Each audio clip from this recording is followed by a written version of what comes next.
डोंबिवलीमध्ये जुन्या वादातून एकाची निर्घृण हत्या, धारदार कोयता, चाकू आणि लोखंडी रॉडनं तब्बल 40 वार, 12 तासात तिन्ही आरोपींना अटक.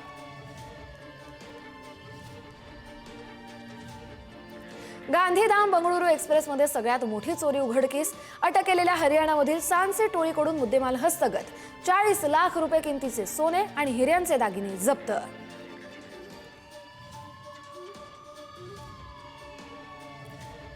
वर्ध्याच्या नालवाडी शिवारात वाहनातून दारूची अवैध वाहतूक करणाऱ्यांवर कारवाई. या कारवाईमध्ये 18 लाखांचा मुद्देमाल जप्त.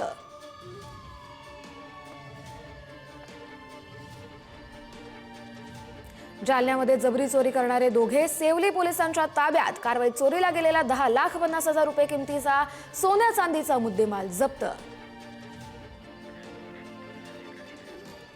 गोंदिया जिल्ह्यात नववर्ष आणि निवडणुकीच्या पार्श्वभूमीवर पोलिसांची धडक कारवाई. नवसराईत गुन्हेगार 2 महिन्यांसाठी तडीपार.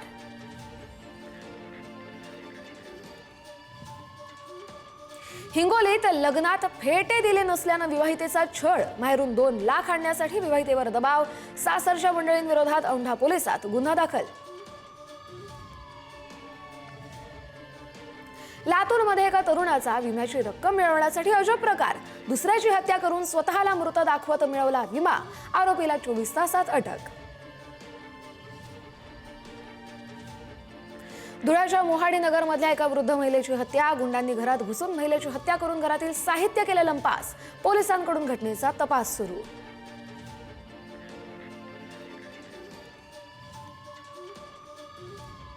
अमरावतीच्या खोलापुरी गेट पोलीस स्टेशनच्या हद्दीत येणाऱ्या भाजी बाजार परिसरात तरुणाची हत्या.